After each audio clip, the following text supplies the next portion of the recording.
right along with the next of our case presentations, this time on cloud implementation. And I'd like to call to the stage, please, my colleague Nikhil Gokhale, Head of Research for IBS Intelligence, who will be conducting an investigation with Mohammed Muneebuddin, who is Vice President BFSI for Cloud4C Services. I have a mic here.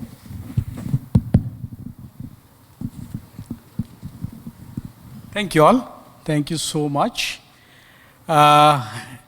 We've heard a lot about cloud in the past panel, more so, but we know that cloud is becoming important. Now, thanks, Muneeb. Muneeb has more than 20 years of doing cloud implementations. He started from the days when people referred to cloud, people would have looked up in the sky, to now when cloud has become almost the basic need, right, at any financial institution. So the benefits of cloud, Muneeb, if I may, are well known now. Everyone agrees that be it the cost optimization, be it the agility that cloud offers, all that is known, right? Would you agree? Absolutely. That's the reason we are in business.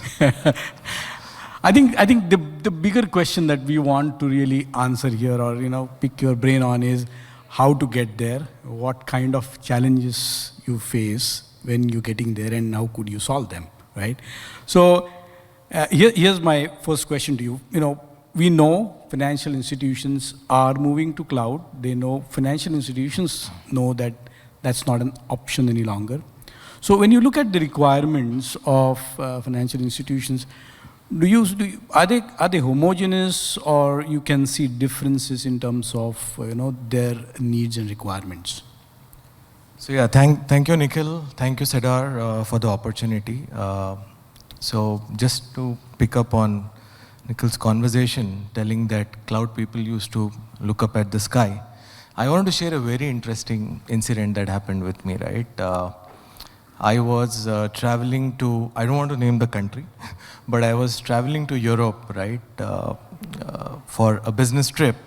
And that was the first time I was landing in that country, and the immigration officer asked me, what's the purpose of your trip here? I said, it's business, right? I've come here for business meetings. What business do you do? I said, we are into the business of providing cloud services. It's like, cloud seeding, right? So I think we have come a long way from there, right? From cloud being used in our daily terminology to actually cloud now being an integrated part of the technology conversations, right? So, I mean, there are so many ways cloud can be adopted. There are so many technologies out there, right, when we speak about cloud. But probably I would like to simplify that, right, based on our experience. I would broadly put them into 4 categories, right? If financial services were to, I wish AI could also help me in changing the slides. It's right? No. So it's too much of multitasking. So see, the way I look at it is, broadly there are 4 areas, right? If from a financial services standpoint, if you're looking at a cloud transformation or a cloud adoption. Now, one side you have the traditional banks, right? They have, I would put one category as traditional banks who are looking at identifying what workloads can be moved to cloud, because everybody wants to ride on the cloud bandwagon because of obvious benefits, right? That's how Nikhil opened the conversation. So in this category, you have banks that are actually doing assessment of the landscape, identifying what applications can be moved, what can be moved as it is, what applications need to be tweaked, modernized, right? And ultimately, how do you migrate and start leveraging the cloud? So that's one category of banks that we are seeing. The next category is basically banks that have so many legacy systems to handle, banks that have grown across multiple layers of acquisitions, right? So there are a lot of heterogeneous systems that are available over there. So they say that I don't want to touch the systems at this point of time. But with so many digitization, digital transformation that is happening, at least the greenfield applications, can we look at a cloud-only strategy, right? Or a cloud-first kind of a strategy. So they are not touching the existing systems, but they're looking at building the digital core. All the digital apps are at least being put onto cloud, because the advantage is, I mean, see, one of the biggest challenges that banks have is the legacy systems. Now, that's not their problem, because that is how the application providers initially had benchmarked all the applications onto, the legacy systems, the risk-based platforms, right, which do not work as it is on cloud. So they don't want to touch those existing systems because it's a long journey, but at least the greenfield deployments that can go on cloud, right, that is what is being looked at. The third category are our favorite, right? In every conversation we speak about how fintechs are challenging the banks, there are digital banks, there are neobanks, right? And the best part about them is that they don't have a legacy system to carry.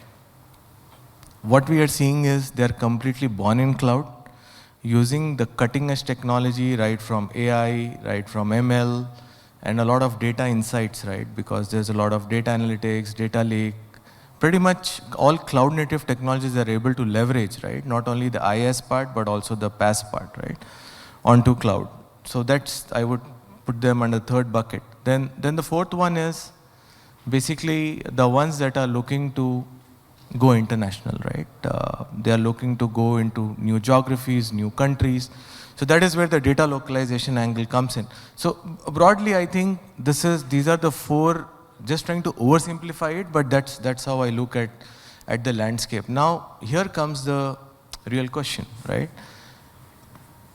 Great. Any of the financial institution can fall in any of these buckets, but how do you actually walk the talk, right? You have an AWS coming in and telling they provide the best cloud.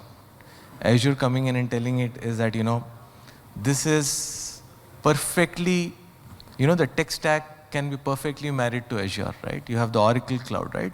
All these cloud providers have great features, right? And then you always have the on-prem, the private cloud and all. So there is a multi-cloud dimension to this overall story. It's not so simple as the way it looks, right? So there is a complexity that needs to be managed here. So one aspect is to basically evaluate, looking at the tech stack. It's not a straightforward decision, but you look at the tech stack and identify which could be the right cloud fit for you, because it requires an assessment, an understanding, and also doing a TCO analysis, right? That is one thing that we have constantly worked with a lot of banks on. And I feel that's an important step in the journey, right? The second part is getting your CISO to accept, right, that these applications can be moved onto cloud, what kind of security features you are integrating and putting onto the cloud. So you need to do a proper security assessment, right? So that's the second part to it. The third part is obviously the regulator. You really have to have the regulators backing, right, to whatever you're doing. So the word over here is workload, right? So once you have identified the workloads, in some countries we see that you have a form to fill up, you have to send it to the regulator and say that this is a workload that I'm moving, but at the end of the day, those compliances are extremely important, right? And the fourth part is, how do you actually embark on this journey without disrupting what's happening? That's again a very important aspect, right? You have to build on what you're doing without really disrupting your current BAU or operations, right? So it's basically taking the least risk approach there. So I feel these are the four things that we need to keep in mind, right? So the four categories on the top and the four things that you keep in mind are extremely important. The recipe for success. Absolutely. And I have that obsession was for 4 because that's there in our company name also. So yeah. No, I think it's great that you mentioned some of the names actually that those you mentioned are also present in the room. So interesting notes for you to share with each one of them. How can we've been talking about ecosystems, how jointly you can go to the market. So very interesting propositions going forward. Let's look at the first bucket, right? Migration to cloud when it comes to the traditional banks. You mentioned they can have legacy systems, bigger challenges in terms of how do you prioritize what workloads to go on cloud.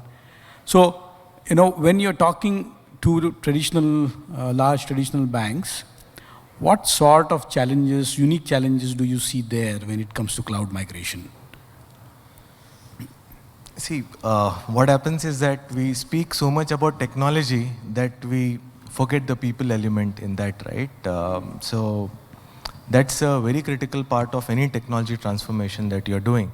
Because if you just focus on the technology and leave the people and processes aside, if you do not align that to the cloud transformation, trust me, the success ratio will be extremely low, right? I mean, as Cloud4C, we have actually done large-scale migrations for almost 4 to 5 traditional banks, large banks in the region, right? And some of our learnings were, one is, don't look technology in silo. You also need to align the KRAs of your internal IT organization, right? Because if you're running on cloud, you need to change your processes, right? You need to basically change the KRAs of the people, right? You can't really run in the traditional model anymore. The right? Human element. That's the human element, right? And the third thing is, I mean, if you're looking, actually we have handled complex data center exits also, right?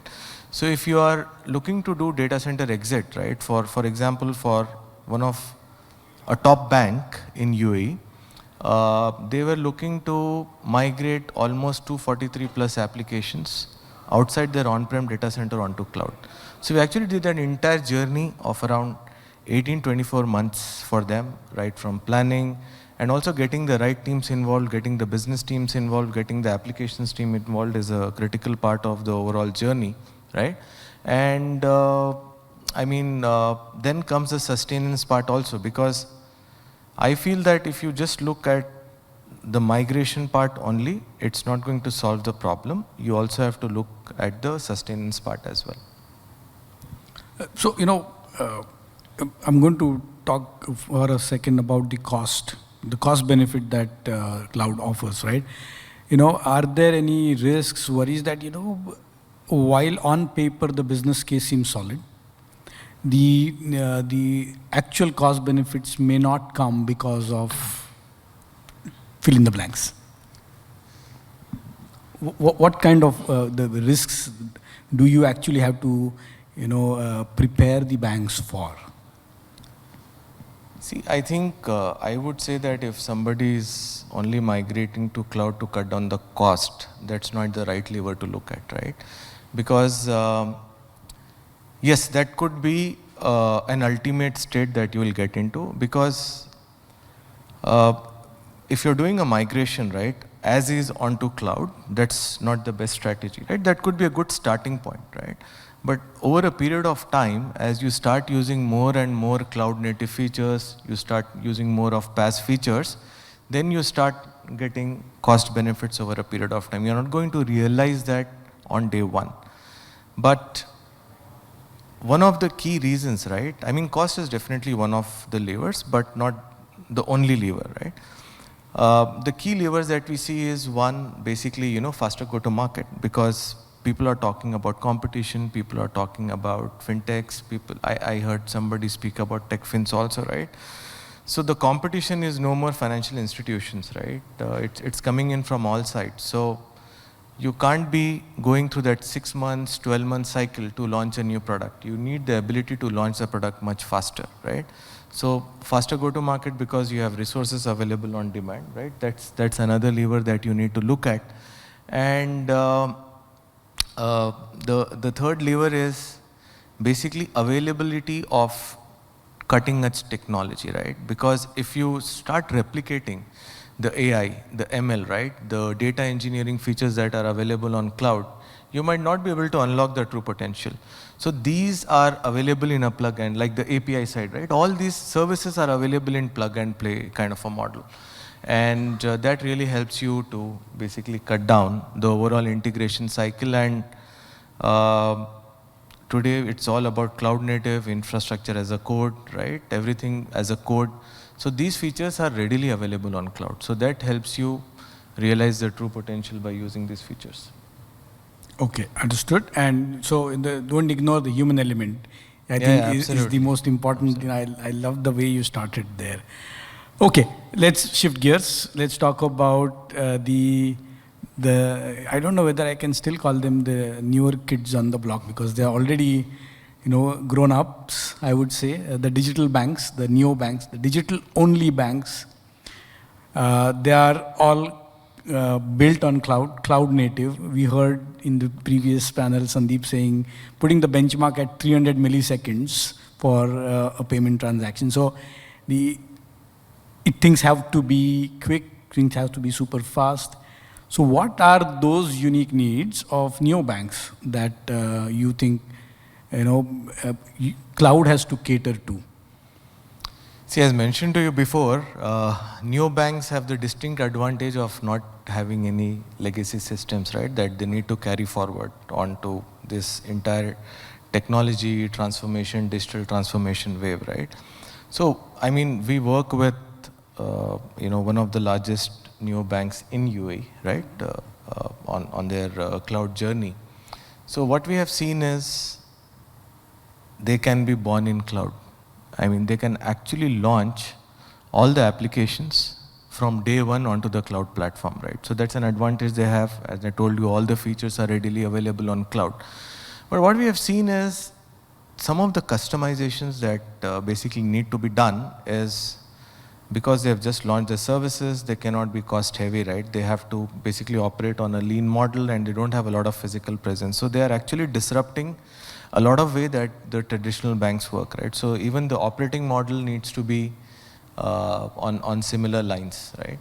So one is the hybrid services model that we have seen works really well with them, because if you look at traditional banks, because the way it used to traditionally happen, that the IT systems, right, core banking system, now, I mean, if you just go a bit into the history, branch banking was the only way of banking, right? We all had to go to a branch to basically do our banking needs, right, till the mobile, internet, and this entire wave of digital engagement channels and all that stuff came in. Now, because of that legacy, right, most of them had the servers within the bank, and the people who were operating on servers were also within the bank, right? So now with cloud coming in, they are trying to see what is the best way to still continue to use the IT team, right? But these neobanks, they want to basically experiment new models, right? So for this neobank that we are working with, we are actually managing the entire cloud platform for them, and we have actually experimented with a hybrid delivery model, right? And it's worked really well for them because not only they have been able to cut down the cost, because you have a shared services model and then you have a few people that are dedicated to them. They have been able to cut down the cost there, but secondly, it has grown not only from managing the infrastructure, but also in managing the applications. So we have been able to create runbooks for them, and we have been also able to leverage the same team to manage, the applications, at least the L1, L2 of applications. So it's working out, really well for us, and we are able to basically use all the new use cases on cloud that I spoke to you about for them. Okay, my final question to you. What's that one thought that you would like to leave the audience with? I know we spoke about quite a few things, but right. If you had to pick one, what would that be? See, I think I've covered a lot of thoughts, so I don't want to, confuse the audience here, but I would say that cloud is not a destination, it's a journey, right? That's one important thing that we need to look at, because you can have a strategy. There's nothing wrong with having a strategy, but it's not a big bang approach, right? You have to take a piecemeal approach, identify workloads that are suitable for running on cloud, what workloads can be modernized, right? And then, basically take one step at a time. Now, one important thing over here is look at the entire journey, right? Before you basically start taking decisions, right? Because as I told you, don't look at the tech aspect only, look at the people aspect, look at their KRAs, identify the potential gaps that you have, identify the right partners that can handhold you throughout this journey, identify the right cloud providers that can actually, take you through the journey. Okay, I actually saw Robin Amlott smiling there when he heard you say that. I think he's going to use that as the next title of his next article. Cloud is not a destination, it's a journey. Thank you so much. I really appreciate your thoughts. Cloud is not a destination, it's a journey. I'm going to remember that for quite some time. Just one point I would like to add here, right, is when you are actually looking at the cloud journey, right, there are two things very important to keep in mind, because this is coming out from my experience. One of the largest banks ended up spending their 3 years budget in the first year itself, right, on cloud. Now, ensure that whatever decision you are taking, keep the FinOps part intact, right? Because it requires continuous optimization for you to actually get that cost optimization happening, identifying what are the right services to use, because as I told you, if your as-is and to-be state is similar, you won't realize the true value of cloud. That is one thing. And the second part is the sustenance part. Because if you're looking to run the cloud the way you're running on-prem, it's not going to work out. So keep these two things in mind as well. And I'll sign off with that. Thank you so much. Thank you. Thank you so much. Really appreciate it.